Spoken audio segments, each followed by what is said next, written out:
Assalamualaikum,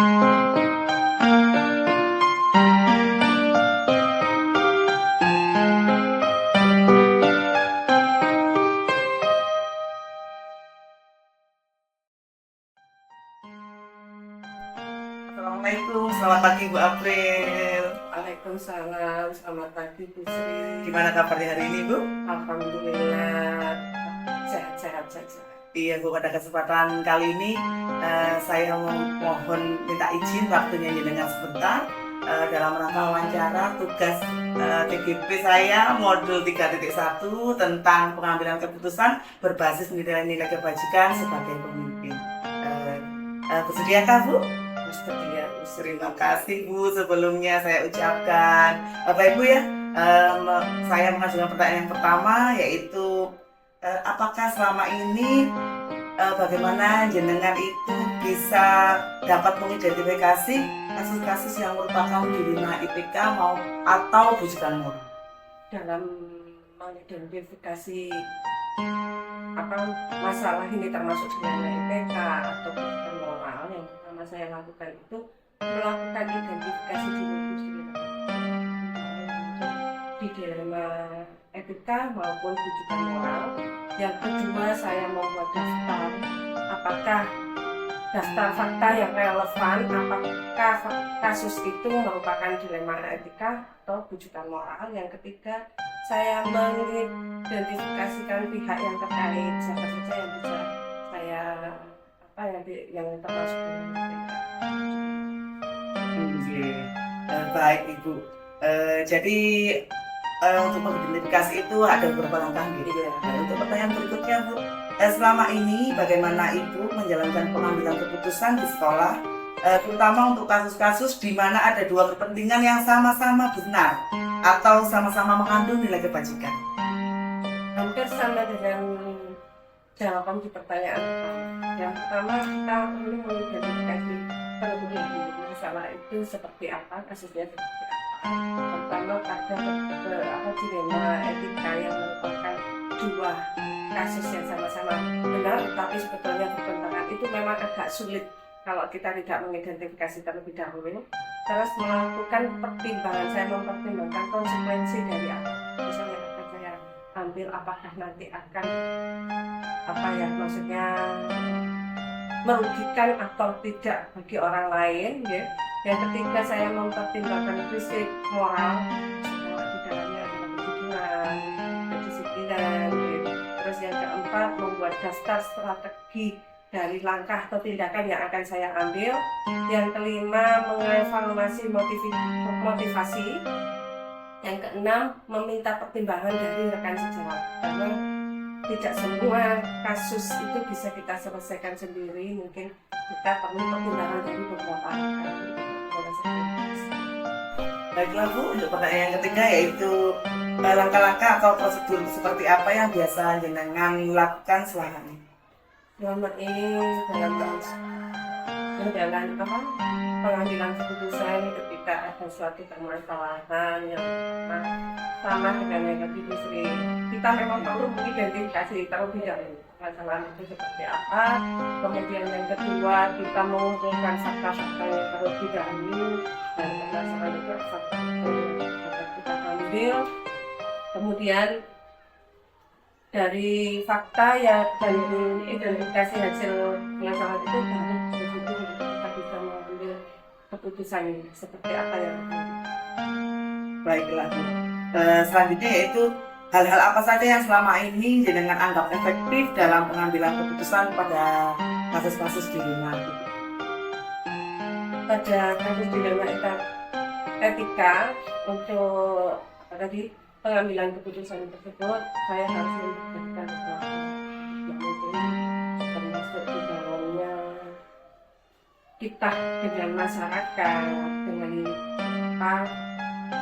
siswa juga, dengan rekan sejawat, terus juga menentukan dulu siapa yang terlibat di dalamnya, mengumpulkan fakta tadi, terus melakukan pengujian benar atau salah dari masalah tersebut, melakukan pengujian dengan fakta yang saya sebutkan tadi, benar lawan benar atau salah dengan salah, gitu.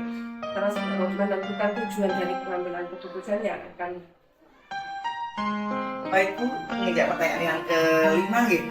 Hal apa saja yang selama ini merupakan tantangan dalam pengambilan keputusan pada kasus-kasus dilema itu? Pertama, tantangan yang saya hadapi ketika mengambil keputusan untuk dilema etika, yang pertama, terkadang masih ada rasa takut atau rasa was-was bahwa keputusan yang akan saya ambil itu nantinya benar atau salah, terus menimbulkan konflik baru untuk individu yang mengalami kasus tersebut. Terus apalagi keputusan itu merugikan atau tidak, kebijakan yang saya ambil ini nantinya akan membuat keadilan atau malah semakin merugikan orang tersebut. Itu tantangan yang pertama.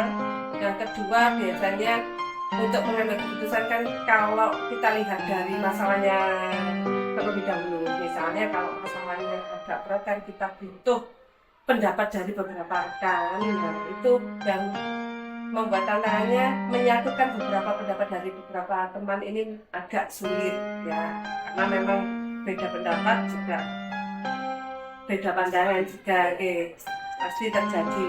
Terus yang ketiga, kurangnya rasa komitmen dalam menjalankan keputusan itu, terus untuk melaksanakan sebuah keputusan itu yang merupakan tantangan. Iya, memang seperti Ibu ya. Nanti aku sering orang Oke, selanjutnya Bu ya, apakah Ibu memiliki sebuah tatakan atau jadwal tertentu dalam sebuah penyelesaian kasus dari etika? Maksudnya itu, apakah jenengan itu langsung menyelesaikan ketika terjadi permasalahan di tempat itu atau membuat jadwal untuk menyelesaikannya? Nah, kalau seperti itu, apa bentuk atau prosedur seperti apa yang dijalankan?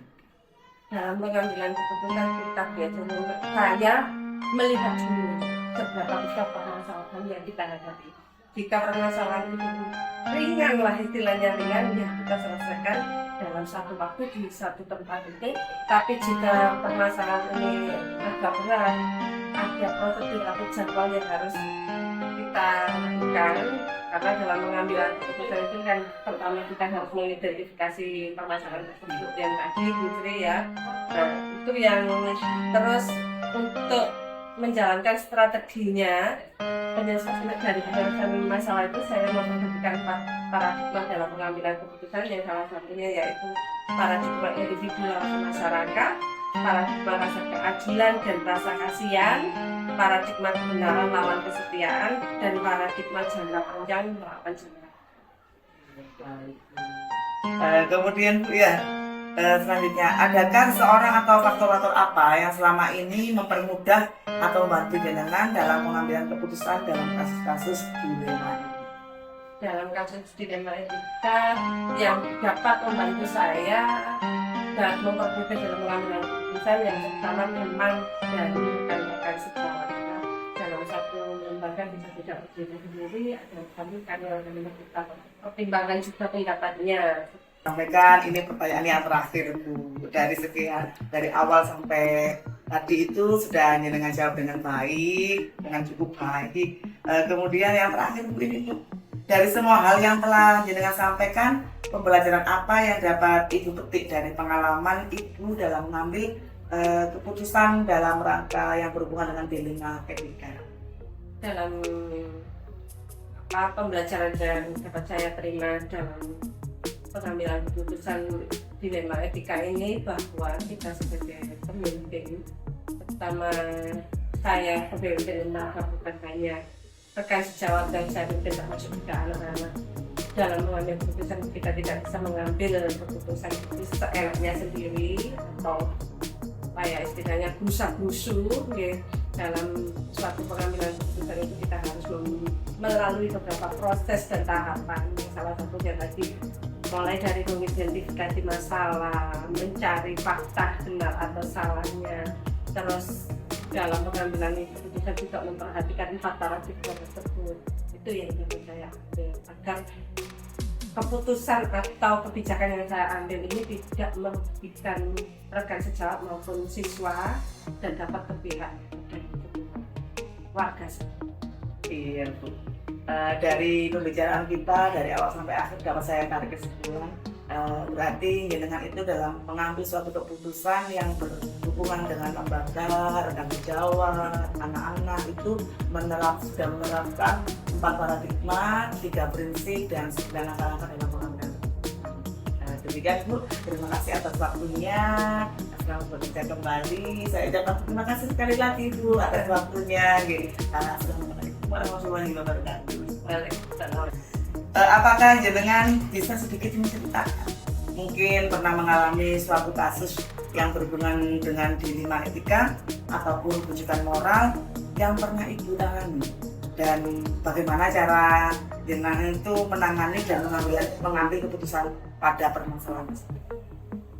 Permasalahan yang saya hadapi saat ini Bu Sri ya, mungkin karena masih baru di lembaga kita, saya di sini. Yang pertama, mungkin itu bukan termasuk dilema etika, tapi masuk pada kehidupan moral. Karena di sini yang saya alami ketika saya mendapati teman-teman rekan sejawat yang kedisiplinannya mulai menurun, contoh datangnya terlambat, sedangkan kita mempunyai kapasitas untuk melaksanakan sesri. Nah, kemudian dari himbauan dari pihak pengawas maupun dinas siswa, saya sebagai pemimpin di sini harus memegang kendali sebagai admin untuk mesin sesri itu supaya tidak terjadi hal-hal misalnya pengeditan dan lain sebagainya. Itu ada sedikit rasa dilema dalam diri saya sendiri. Jika saya melaksanakan itu, saya tidak enak dengan teman-teman. Pastinya kan jika saya melaksanakan itu, pasti ada teman-teman yang itu ada yang protes, istilahnya di belakang marah atau gimana, pasti itu terjadi. Di sisi lain saya harus melaksanakan hal itu tertentu sebagai pertanggungjawaban juga, sebagai peraturan, sebagai kita sebagai kami juga harus melaksanakan disiplin tersebut. Itu yang saya rasakan selama kasus ini. Pertama, untuk mengatasinya, pertama saya melihat pada diri saya. Jika saya tidak melaksanakan saya tanggung jawab terhadap saya pimpin, bagaimana caranya saya bisa meningkatkan lagi disiplin teman-teman tanpa harus takut dengan message itu. Oke, itu yang pertama yang kedua saya tidak menghiraukan lah istilahnya mereka mau seperti apa, karena saya harus punya kesadaran bahwa apa misalnya kita ambil pada saat merupakan kesadaran kita dan saya wajib terus. Jadi kami yang pernah alami termasuk dalam ujian moral, tapi mungkin bisa dikatakan juga dengan dilema etika gitu. Mungkin ada timbul rasa kasihan tetapi lawan apa? Iya lah. Kemanusiaan manusia kemudian jangka panjangnya bagaimana efeknya dari teman-teman untuk saja. Semoga kedepannya lebih baik. Assalamualaikum warahmatullahi wabarakatuh. Perkenalkan, nama saya Elis Ratna Dewi SPD MPD. Saya adalah Kepala Sekolah dari UPT Satuan Pendidikan SDN Kedemungan 2, Kecamatan Kejayan, Kabupaten Pasuruan, Provinsi Jawa Timur. Untuk pertanyaan yang pertama, selama ini bagaimana Ibu dapat mengidentifikasi kasus-kasus yang merupakan dilema etika atau bujukan moral?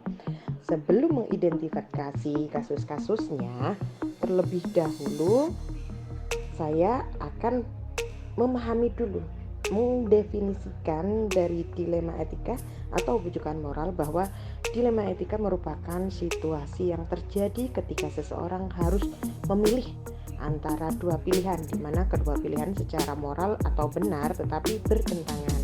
Sedangkan bujukan moral merupakan situasi yang terjadi ketika seseorang harus membuat keputusan antara benar atau salah. Jadi dari pengalaman saya bekerja pada institusi atau lembaga pendidikan, kita telah mengetahui bahwa dilema etika adalah hal berat yang harus dihadapi dari waktu ke waktu. Ketika kita menghadapi situasi dilema etika,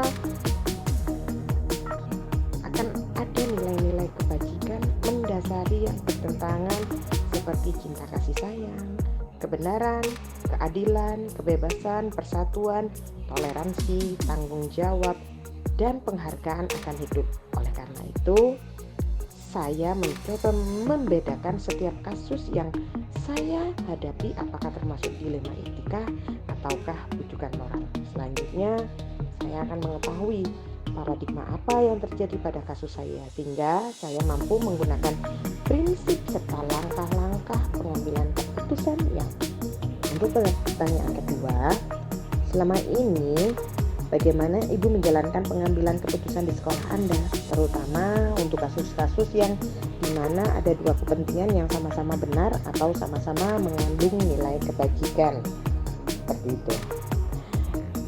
Memang tidak dipungkiri bahwasanya dalam pengambilan keputusan yang melibatkan dilema etika atau bujukan moral mengalami kesulitan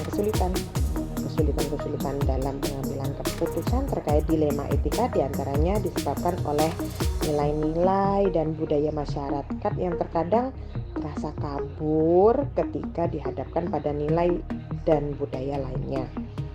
Paradigma berpikir dari semua warga sekolah serta masyarakat di lingkungan sekolah yang terkadang terpengaruh oleh kodrat zaman. Terlebih lagi di tengah arus globalisasi di segala bidang, terutama teknologi yang sangat mempengaruhi pola pikir masyarakat sekarang ini. Sebagai seorang pendidik, guru harus memiliki keterampilan pengambilan keputusan yang baik kaitannya dengan lingkup sekolah, terutama sebagai pemimpin pembelajaran baik di kelas maupun di luar kelas. Guru dalam mengambil keputusan hendaknya memerdekakan murid. Jadi utamanya harus memerdekakan murid-muridnya. Pengambilan keputusan sebagai pemimpin pembelajaran yang tepat yaitu pengambilan keputusan berbasis etika sesuai dengan visi misi yang berpihak kepada murid, budaya positif, serta nilai-nilai yang dianggap penting dalam sebuah institusi sehingga prinsip-prinsip dasar yang menjadi acuan akan jelas yang mewujudkan lingkup yang positif, kondusif, aman, dan nyaman sehingga bakat dan potensi dalam diri siswa bisa tercapai secara optimal hingga tercipta profil pelajar Pancasila. Pengambilan keputusan yang tepat dan bijak sebagai pemimpin pembelajaran akan sangat mempengaruhi kehidupan atau masa depan murid-muridnya. Seorang guru ketika mengambil sebuah keputusan akan menjadi pembelajaran bagi setiap muridnya. Keputusan-keputusan itu akan menjadi teladan serta memotivasi dan mendukung potensi murid. Dan pada akhirnya membawa pengalaman yang sedikit banyak mempengaruhi cara berpikir mereka untuk kedepannya. Setiap keputusan yang dibuat seorang guru dalam pembelajaran akan memaksimalkan potensi setiap anak atau sebaliknya.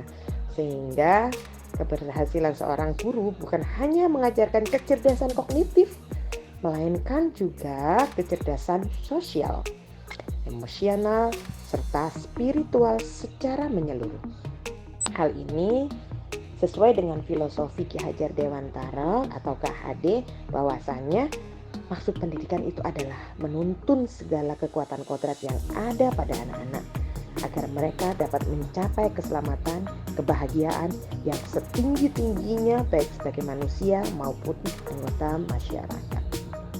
Sebagai contoh, saya pernah mengalami suatu pengambilan keputusan di mana ada dua kepentingan yang saling bertentangan di sekolah. Dana BOS digunakan prioritas untuk kebutuhan murid, untuk membelikan seragam, tas, sepatu, dan ABK bagi siswa yang kurang mampu agar mereka bisa tetap bersekolah. Namun terkadang dana BOS mengalami penundaan pencairan padahal sekolah sangat membutuhkannya. Akhirnya setelah bermusyawarah dengan rekan guru, kami sepakat untuk bekerja sama dengan toko yang menyediakan keperluan sekolah. Kami dapat mengambil seragam di toko tersebut dengan harga yang sedikit lebih mahal, namun pembayarannya bisa dilakukan pada saat BOS cair. Untuk pertanyaan kedua, selama ini bagaimana Ibu menjalankan pengambilan keputusan di sekolah Anda, terutama untuk kasus-kasus yang dimana ada dua kepentingan yang sama-sama benar atau sama-sama mengandung nilai kebajikan. Seperti itu. Memang tidak dipungkiri bahwasanya dalam pengambilan keputusan yang melibatkan dilema etika atau rujukan moral mengalami kesulitan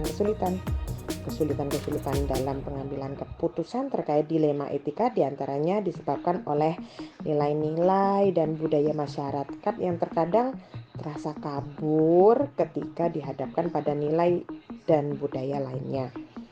Paradigma berpikir dari semua warga sekolah serta masyarakat di lingkungan sekolah yang terkadang terpengaruh oleh kodrat zaman.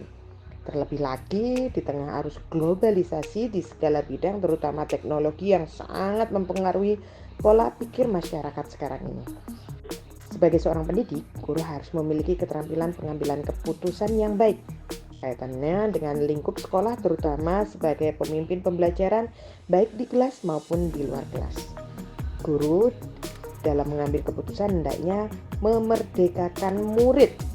Jadi utamanya harus memerdekakan murid-muridnya. Pengambilan keputusan sebagai pemimpin pembelajaran yang tepat yaitu pengambilan keputusan berbasis etika sesuai dengan visi misi yang berpihak kepada murid, budaya positif, serta nilai-nilai yang dianggap penting dalam sebuah institusi, sehingga prinsip-prinsip dasar yang menjadi acuan akan jelas, yang mewujudkan lingkup yang positif, kondusif, aman, dan nyaman, sehingga bakat dan potensi dalam diri siswa bisa tercapai secara optimal hingga tercipta profil pelajar Pancasila. Pengambilan keputusan yang tepat dan bijak sebagai pemimpin pembelajaran akan sangat mempengaruhi kehidupan atau masa depan murid-muridnya. Seorang guru ketika mengambil sebuah keputusan akan menjadi pembelajaran bagi setiap muridnya. Keputusan-keputusan itu akan menjadi teladan serta memotivasi dan mendukung potensi murid. Dan pada akhirnya membawa pengalaman yang sedikit banyak mempengaruhi cara berpikir mereka untuk kedepannya. Setiap keputusan yang dibuat seorang guru dalam pembelajaran akan memaksimalkan potensi setiap anak atau sebaliknya. Sehingga keberhasilan seorang guru bukan hanya mengajarkan kecerdasan kognitif, melainkan juga kecerdasan sosial, emosional, serta spiritual secara menyeluruh. Hal ini sesuai dengan filosofi Ki Hajar Dewantara atau KHD, bahwasannya maksud pendidikan itu adalah menuntun segala kekuatan kodrat yang ada pada anak-anak agar mereka dapat mencapai keselamatan, kebahagiaan yang setinggi-tingginya baik sebagai manusia maupun anggota masyarakat. Sebagai contoh, saya pernah mengalami suatu pengambilan keputusan di mana ada dua kepentingan yang saling bertentangan di sekolah kami. Dana BOS digunakan prioritas untuk kebutuhan murid, untuk membelikan seragam, tas, sepatu, dan ATK bagi siswa yang kurang mampu agar mereka bisa tetap bersekolah. Namun terkadang dana BOS mengalami penundaan pencairan, padahal sekolah sangat membutuhkannya. Akhirnya setelah bermusyawarah dengan rekan guru, kami sepakat untuk bekerja sama dengan toko yang menyediakan keperluan sekolah. Kami dapat mengambil seragam di toko tersebut dengan harga yang sedikit lebih mahal, namun pembayarannya bisa dilakukan pada saat BOS cair. Untuk pertanyaan ketiga, langkah-langkah prosedur seperti apa yang biasanya Ibu lakukan selama ini? Di antaranya adalah yang pertama, mengenali bahwa ada nilai-nilai yang saling bertentangan dalam situasi dengan cara mengidentifikasi dan menyaring masalah yang berhubungan dengan etika sopan santun dan norma sosial. Yang kedua, tentukan siapa saja pihak yang terlibat dalam situasi tersebut. Kemudian yang ketiga, kumpulkan fakta-fakta yang relevan. Dalam hal ini kita dapat menggunakan salah satu teknik coaching dan kompetensi sosial emosional, teknik STOP. Yang keempat, pengujian benar atau salah. Dalam hal ini dapat dilakukan dengan menggunakan uji legal, uji regulasi, atau standar profesional, uji institusi, uji halaman depan, dan uji panutan atau idola. Terus yang kelima, pengujian menggunakan 4 paradigma benar lawan benar. Yang keenam, melakukan prinsip resolusi dengan menggunakan 3 prinsip pengambilan keputusan, yaitu berbasis hasil akhir, berbasis peraturan, dan berbasis rasa peduli. Yang ketujuh, investigasi opsi trilema, yaitu memunculnya sebuah gagasan baru yang kreatif saat kebingungan dalam pengambilan keputusan. Sedangkan yang kedelapan, buat keputusan. Dan yang terakhir, yang kesembilan, yaitu lihat keputusan dan refleksikan. Dalam hal ini, salah satu langkah yang dapat kita gunakan adalah teknik EA atau Inquiry Apresiatif, atau menggunakan konsep Bagja yang berarti buat pertanyaan, ambil pelajaran, gali mimpi, jabarkan rencana, dan atur eksekusi. Pertanyaan keempat, hal-hal apa saja yang selama ini Ibu anggap efektif dalam pengambilan keputusan pada kasus-kasus dilema etika? Jadi, proses pengambilan keputusan yang bertanggung jawab dengan segala kompetensi kesadaran diri, pengelolaan diri, kesadaran sosial, dan keterampilan berhubungan sosial akan mewujudkan Tutwuri Handayani dengan memberikan dorongan secara moral maupun material bagi semua warga sekolah, tak terkecuali murid-muridnya. Nilai-nilai yang tertanam dalam diri kita berpengaruh pada prinsip-prinsip yang kita ambil dalam pengambilan suatu keputusan. Nilai-nilai yang tertanam dalam diri kita secara kodrat sebagai makhluk Tuhan bahwa segala perilaku dan perbuatan kita sekecil apapun akan dipertanggungjawabkan kelak di akhirat. Sehingga kaitannya sebagai seorang pendidik, nilai kejujuran, integritas bisa diajarkan melalui pengamalan dan keteladanan pada murid-murid kita. Selain itu, pengamalan ajaran-ajaran dari Tuhan akan membawa kebaikan bagi kita dan orang lain yang sejalan dengan nilai-nilai kebajikan universal. Pembahasan studi kasus yang fokus pada masalah moral atau etika akan semakin mengasah empati seorang pendidik. Empati yang terlatih akan mampu memetakan paradigma dilema etika agar pengambilan keputusan sebagai pemimpin pembelajaran lebih bijak. Tentu saja rasa empati dan pengelolaan diri dengan kesadaran penuh akan sangat berpengaruh dalam pengambilan keputusan tersebut. Pertanyaan kelima, hal-hal apa saja yang selama ini merupakan tantangan dalam pengambilan keputusan pada kasus-kasus dilema etika? Jadi di sini kan tantangannya, jadi dari pengalaman kita bekerja pada institusi lembaga pendidikan, kita sering dihadapkan pada bujukan moral dan dilema etika. Pada kondisi bujukan moral, kita pasti dapat berpegang pada aturan dan norma yang berlaku. Karena dalam bujukan moral, pilihan yang ada adalah salah atau benar. Akan tetapi berbeda halnya jika kita dihadapkan pada situasi dilema etika. Kita telah mengetahui bahwa dilema etika adalah hal berat yang harus dihadapi dari waktu ke waktu.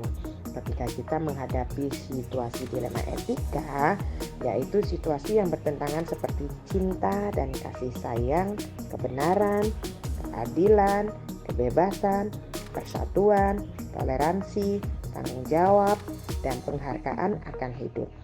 Situasi-situasi tersebut menetapkan kita pada paradigma dilema etika. Jadi ada beberapa paradigma individu melawan masyarakat, paradigma keadilan melawan rasa kasih sayang, paradigma kebenaran melawan kesetiaan, dan yang terakhir ada paradigma jangka pendek melawan jangka panjang. Pertanyaan yang keenam, apakah Ibu memiliki sebuah tata kala atau jadwal tertentu dalam sebuah penyelesaian kasus dilema etika? Apakah Ibu langsung menyelesaikan di tempat atau memiliki sebuah jadwal untuk menyelesaikan atau bentuk atau prosedur seperti apa yang Ibu jalankan? Baiklah. Jadi secara umum ada pola model atau paradigma terjadi pada situasi dilema etika yang bisa dikategorikan diantaranya seperti individu lawan masyarakat. Nah, dalam dilema paradigma ini ada pertentangan antara individu yang berdiri sendiri melawan sebuah kelompok yang lebih besar di mana individu ini juga menjadi bagiannya. Yang kedua, rasa keadilan lawan rasa kasih sayang. Dalam paradigma ini ada pilihan antara mengikuti aturan tertulis atau tidak mengikuti aturan sepenuhnya. Pilihannya yang ada adalah memilih antara keadilan dan perlakuan yang sama bagi semua orang di satu sisi dan membuat pengecualian karena kemurahan hati dan kasih sayang. Di sisi lain, kadang memang benar untuk memegang peraturan, tapi terkadang membuat pengecualian juga merupakan tindakan yang benar. Terus yang ketiga, kebenaran lewat lawan kesetiaan. Kejujuran dan kesetiaan seringkali menjadi nilai-nilai yang bertentangan di dalam situasi dilema etika. Kadang kita perlu untuk membuat pilihan antara berlaku jujur dan berlaku setia atau bertanggung jawab kepada orang lain. Apakah kita akan jujur menyampaikan informasi yang berdasarkan fakta atau kita menjunjung nilai kesetiaan pada profesi, kelompok tertentu atau komitmen yang telah dibuat sebelumnya. Kemudian yang terakhir, yang keempat, jangka pendek lawan jangka panjang. Pada paradigma ini paling sering terjadi dan mudah diamati. Kadang-kadang perlu untuk memilih antara yang kelihatan terbaik untuk saat ini dan yang terbaik untuk masa depan yang akan datang. Baiklah, lanjut pertanyaan ke-7. Adakah seseorang atau faktor-faktor apa yang selama ini mempermudah atau membantu ibu dalam mengambil keputusan dalam kasus-kasus dilema etika? Baiklah, dilema etika seringkali membuat kita sulit untuk mengambil keputusan. Keputusan yang kita ambil seringkali hanya berdasarkan pada prinsip-prinsip, diantaranya seperti 1. Melakukan demi kebaikan orang banyak atau yang kita kenal dengan berpikir berbasis pada hasil akhir. Terus yang kedua, menjunjung tinggi nilai-nilai pada prinsip dalam diri atau yang sering kita sebut dengan berpikir berbasis peraturan. Dan yang ketiga, melakukan apa yang kita harapkan orang lain lakukan pada diri kita atau kita kenal dengan berpikir berbasis rasa peduli. Sebelum mengambil keputusan, terdapat 9 langkah yang dapat disusun untuk membantu kita dalam mengambil keputusan dan menguji keputusan dalam situasi dilema etika yang membingungkan karena adanya beberapa nilai yang bertentangan. Seperti contohnya, mengenali bahwa ada nilai-nilai yang saling bertentangan dalam situasi dengan cara mengidentifikasi dan menyaring masalah yang berhubungan dengan etika, sopan santun, dan emosional atau norma sosial. Yang kedua, tentukan siapa saja pihak yang terlibat dalam situasi tersebut. Yang ketiga, kumpulkan fakta-fakta yang relevan. Dalam hal ini kita dapat menggunakan salah satu teknik coaching dan kompetensi sosial emosional dengan teknik STOP. Yang keempat, menguji benar atau salah. Dalam hal ini dapat dilakukan menggunakan uji legal, uji regulasi atau standar profesional, uji intuisi, uji halaman depan, dan uji panutan atau idola. Yang kelima, pengujian menggunakan 4 paradigma benar lawan benar. Yang keenam, melakukan prinsip resolusi dengan menggunakan 3 prinsip pengambilan keputusan yang berbasis hasil akhir, berbasis peraturan, dan berbasis rasa peduli. Yang ketujuh, investigasi opsi trilema. Yang ke-8, buat keputusan. Dan yang ke-9, lihat keputusan dan refleksikan. Jadi, keputusan yang tepat dan bijak akan sangat berpengaruh dalam perubahan pendidikan di Indonesia yang lebih maju. Bersama kita wujudkan Merdeka Belajar, harapannya adalah pengambilan keputusan lebih memahami tentang proses pengambilan keputusan yang terbaik sebagai pemimpin pembelajaran yang berada di antara berbagai pemangku kepentingan, di antaranya murid, orang tua murid, guru, yayasan, dan pihak komunitas sekolah. Untuk pertanyaan yang ke-8, apakah Ibu bisa sedikit menceritakan suatu kasus dilema etika atau kebijakan moral yang pernah Ibu tangani? Bagaimana cara menangani dan mengambil keputusan dari kasus tersebut? Jadi ini pernah benar-benar saya alami sendiri. Pada suatu hari ada salah satu guru yang tidak masuk sekolah. Akhirnya saya masuk ke dalam kelas tersebut. Nah, saat saya masuk, saya memberikan pembelajaran, tapi ada salah satu murid yang mana murid itu mulai dari awal saya masuk sampai saya berikan tugas, dia itu hanya tidur saja. Sehingga saya tanya, pelan-pelan saya bangunkan,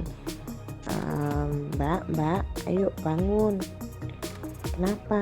Kok tidur? Gitu. Tapi teman-temannya semuanya bilang, iya Bu, setiap hari aku tidur Bu, gak pernah belajar. Nah seperti itu. Loh kok bisa? Kenapa? Iya Bu, lek bengi ku dek dodolan, jualan Bu, jualan dek pasar, pulangnya subuh, jadi malam dia berangkat Bu. Salah satu muridnya bilang begitu. Loh Pak, kok jualan, kenapa? Lah orang tuanya kemana? Saya tanyakan. Tapi posisi anak itu masih tidur, nggak bisa bangun, cuma lihat itu langsung tidur lagi. Loh orang tuanya sudah meninggal semua, dan itu dia ikut neneknya sudah tua. Itu bagaimana ya, saya sangat miris sekali. Anak usia sekolah harus menjadi tulang punggung di rumahnya, seperti itu. Karena memang dia punya adik yang masih kecil-kecil, yang mana dia adalah kakak pertama. Jadi satu keluarga ada 3, adiknya 2, yang satu masih TK dan yang satunya masih dapat beberapa bulan, bilangnya gitu. Jadi ibunya meninggal karena kecelakaan, seperti itu. Nah, itu adalah dilema sekali bagi saya. Saya mau menegur dia, ayo yang disiplin. Bagaimana untung-untungan dia mau sekolah, seperti itu. Jadi yang saya lakukan adalah saya akan mencari tahu siapa yang menghadapi dilema ini, apakah 2 kebenaran ini ada yang benar, terus paradigma mana yang terjadi pada kasus ini, dapatkah lebih dari 1 dilema berlaku untuk kasus yang sama, bila iya mana yang mana dan mengapa. Jadi di sini saya akan mencari tahu terlebih dahulu ke keluarganya, apakah ada jalan atau solusi yang lain. Nah itu untuk masalah sekolahnya, memang saya biarkan dia istirahat sampai benar-benar dia bangun. Setelah bangun, saya akan memberikan pembelajaran tambahan untuk dia. Jadi kedepannya mungkin saat teman-temannya sudah selesai, dia bangun, saya akan memberikan tambahan pelajaran atas ketertinggalan dia saat tidur, seperti itu. Nah, kalau masalah untuk dia bekerja, mungkin saya akan mencarikan solusi yang terbaik. Saya akan konsultasi dengan orang tuanya, neneknya, dan saya akan juga mendekati perangkat solusinya bagaimana untuk anak ini, yang mana dia ini adalah yatim piatu dan nggak mungkin dia akan menjadi tulang punggung selamanya. Mungkin kalau dia bisa di waktu-waktu tertentu janganlah kerja yang waktu malam, kita bisa nyarikan kerja yang lainnya yang mana tidak menguras tenaga dan pikiran. Jadi kita harus kerjasama baik dengan stakeholder, dengan komite sekolah, dengan Bapak Kepala Desa, seperti itu. Jadi kita mencari solusi yang terbaik untuk anak tersebut, mana tidak merugikan dua belah pihak. baik itu di sisi anak maupun sekolahan, seperti itu. Dan alhamdulillah hasilnya kemarin ternyata dari Bapak Kepala Desa antusias sekali bahwa anak tersebut menjadi anak angkatnya plus kedua adiknya. Ini suatu pencapaian saya bukan saya sih pribadi, pencapaian sekolah, mana anak tersebut akhirnya ada yang mengasuh, dan Bapak Kepala Desa berpikir bahwa anak tersebut sudah ada yang membantu, seperti itu. Ternyata nggak ada seperti itu, dan dia bekerja sendiri. Memang kita perlu komunikasi terus menerus seperti itu, dan alhamdulillah dia sudah mulai semangat belajar. Kemudian saya beri pendekatan coaching, bagaimana kalau umpama ada kasus seperti ini apa yang akan kamu lakukan, kesadaran diri dan tindak lanjut ke depannya, seperti itu. Terima kasih. Pertanyaan terakhir, dari semua hal yang telah disampaikan, pembelajaran apa yang dapat Ibu petik dari pengalaman Ibu mengambil keputusan di dilema etika? Hakikatnya pendidikan adalah sebagai usaha untuk menginternalisasikan nilai-nilai budaya dalam diri anak, sehingga anak menjadi manusia yang utuh baik jiwa dan rohaninya. Untuk mencapai kebebasan berpikir dengan merdeka belajar, guru senantiasa selalu berinovasi dalam menyajikan pembelajaran dengan mandiri, berani dan percaya diri sesuai nilai dan peran guru penggerak agar pembelajaran berpusat pada murid, sehingga anak-anak secara aktif menemukan dan mengembangkan potensinya, mampu berpikir secara luas dan bebas, dipadukan dengan esensialisme yang memegang teguh budaya. Namun guru tetap memberi keteladanan sesuai nilai dan peran guru penggerak. Ingarso sung tulodo, di tengah selalu memberi semangat dan motivasi serta berkarya dan berinovasi, atau ing madya mangun karso, di belakang memberi dorongan tutpuri handayani. Salah satu penerapannya dengan pembelajaran berdiferensiasi dengan integritas pembelajaran sosial emosional agar murid dapat tumbuh dan berkembang sesuai dengan kodrat alamnya. Sehingga hakikatnya pendidikan sesuai pandangan Ki Hajar Dewantoro menginternalisasikan nilai-nilai budaya pada anak melalui pembelajaran sosial emosional dan berdiferensiasi akan menciptakan lingkungan yang aman dan nyaman, sehingga mewujudkan visi misi sekolah yang berpihak pada murid, yang pada akhirnya akan membentuk generasi dengan profil pelajar Pancasila. Dalam menyajikan pembelajaran berdiferensiasi terintegrasi sosial emosional, guru juga harus memiliki keterampilan coaching. Keterampilan coaching ini membekali guru dalam proses pengambilan keputusan. Dalam proses pengambilan keputusan yang bertanggung jawab, diperlukan kompetensi kesadaran diri, pengelolaan diri, kesadaran sosial, dan keterampilan berhubungan sosial.